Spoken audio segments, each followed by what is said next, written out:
Jadi kenaikan kasus positif mingguan sebesar 36,1%. Kenaikan kasus positif yang cukup signifikan ini terjadi 1 minggu setelah periode libur Idul Fitri. COVID di Indonesia mulai merangkak naik, padahal di minggu sebelumnya kasus positif sempat turun hingga 28%. Provinsi Aceh, Sumatera Barat, Provinsi DKI Jakarta, Jawa Barat, dan Jawa Tengah adalah 5 daerah tujuan mudik dan arus balik yang mengalami kenaikan tertinggi. Satgas COVID juga mencatat ada peningkatan kematian sebesar 13,8% yang didominasi oleh 5 daerah tujuan mudik di Sumatera dan Jawa. Alarm sudah berbunyi, Satgas menilai dampak libur panjang akan terlihat pada minggu ketiga pasca Lebaran. Lalu bagaimana dengan ibu kota? Siapkah DKI Jakarta jika terjadi lonjakan kasus COVID klaster Lebaran? Waalaikumsalam warahmatullahi wabarakatuh. Selamat malam Sobat Kepo, ketemu lagi di Ngobrol bareng Gus Miftah Los Ngobrol kali ini, karena saya akan ketemu dengan sahabat saya akan berbicara tentang tausiah tentang sahabat. Khairul ashabi mayadulluka alal khairi. Sebaik-baik sahabat adalah yang menunjukkan kamu atas kebaikan. Jadi ada kalanya kemudian kita berteman, tapi salah dan benar kita tidak pernah ditegur. Kenapa? Karena dia cari muka. Karena khawatir kalau kemudian ditegur atas kesalahannya dia marah. Makanya kalau kamu kerja, tolong mukanya dibawa. Jadi kalau sampai kantor tidak cari muka.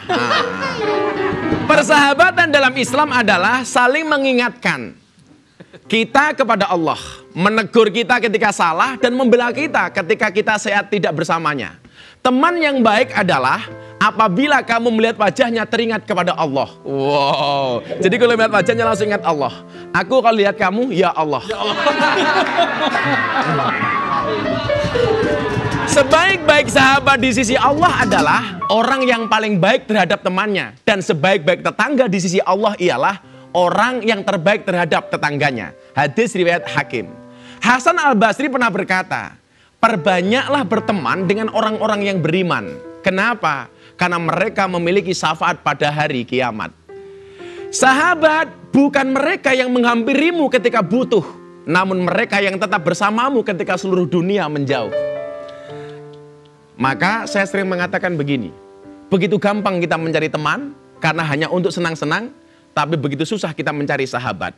Persahabatan sejati itu layaknya kesehatan. Nilainya baru kita sadari setelah kita kehilangannya. Jadi kalau ada sahabat di samping kita kadang-kadang kita lupa.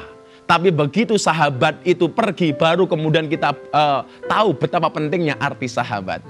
Maka kalau kemudian soal kesehatan dikatakan asyihau ala ru'usil mar'i la yaroha ilal mardo. Kesehatan itu berada di atas mahkota kepala seseorang dan tidak bisa melihatnya kecuali orang yang sakit. Kamu baru sadar punya hidung kapan? Ketika kamu pilek. Nah, kalau kamu nggak pilek, maka kamu nggak pernah sadar kalau punya hidung. Maka kita bersyukur kepada Allah Subhanahu wa Ta'ala ketika kemudian diberikan karunia sahabat-sahabat yang luar biasa. Tapi kalau sahabat hari ini mohon maaf, sahabat itu tidak menjelekkan antara satu dan yang lainnya, tetapi menjelekkan orang lain bersama-sama. Tamu saya malam hari ini memang bukan pertama kali datang ke studio Ngobrol bareng Gus Miftah. Bahkan beliau ini adalah orang yang pertama kali saya minta hadir di edisi perdana Ngobrol bareng Gus Miftah. Saya masih ingat sekali episode perdana Gus Miftah harus menunda syuting saat itu. Kenapa? Karena saat itu Mas Anies, sahabat saya, Gubernur DKI Jakarta yang akan menjadi bintang tamu sedang berduka. Saat itu Sekda DKI Pak Saifullah Yusuf meninggal dunia karena COVID. Saya bilang waktu itu sama beliau, Mas, Gus udah minta acara kita ditunda Senin depan. Balasan dari Mas Anies, alhamdulillah, iya, suasana hati malam ini tidak pas. Inginnya ngaji baca Yasin buat almarhum. Matur nuwun pengaturannya Gus. Saya masih ingat ya, salah satu pejabat yang kalau di WA langsung respon, itu Mas Anies. Saya cuma mau bilang begini, radiasi itu bahaya. Tapi lebih berbahaya radianggep.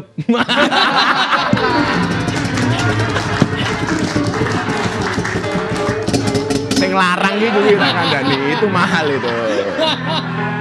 Nah, bagaimana kabar Jakarta pasca libur Lebaran, apakah ada peningkatan kasus COVID? Kita langsung saja ngobrol bareng Gubernur DKI Jakarta, Anies Baswedan. Luar biasa. Aduh. Assalamualaikum Mas Anies. Waalaikumsalam. Sehat Mas? Pangestunipun. Luar biasa. Oh, jarang-jarang kamu ketemu gubernur. Kamu orang Jakarta? Waalaikum. Oh enggak Mas. KTP-nya mana itu Mas? Kamu Jakartanya mana? Oh Jakarta Selatan. Oh punya KTP. Oh. Mas Anies sehat Mas?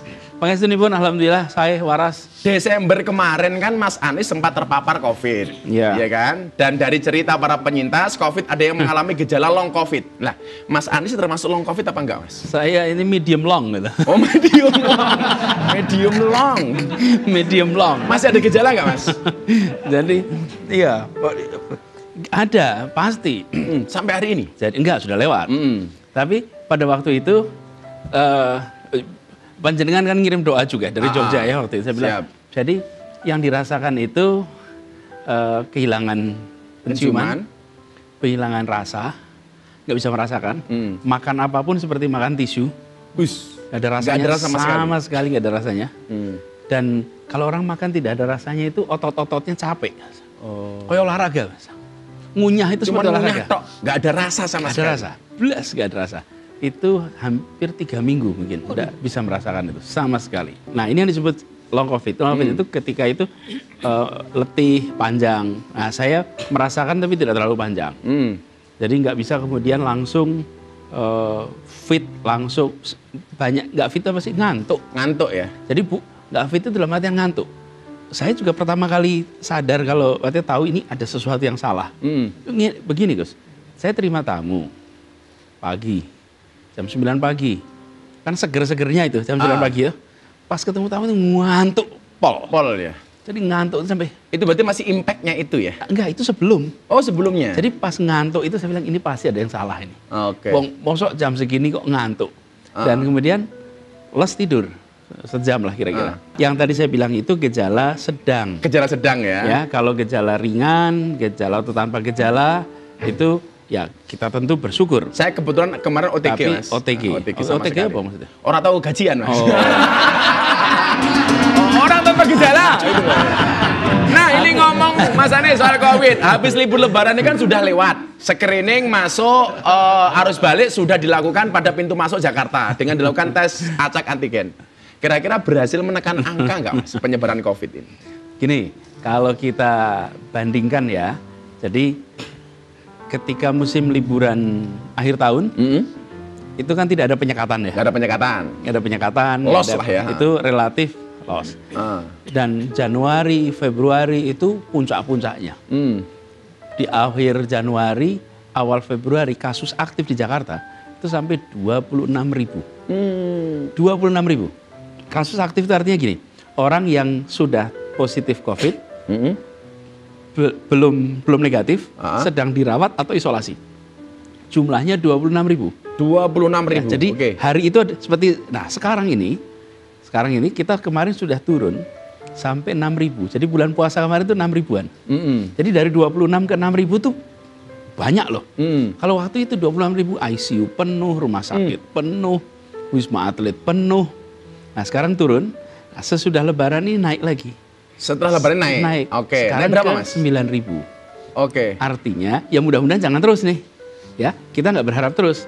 Tapi Terus langkah kalau Pemprov? nah, Kenaikan kalau ini sampai 9.000-an masih secara jumlah kasus manageable. Karena kapasitas kita masih siap.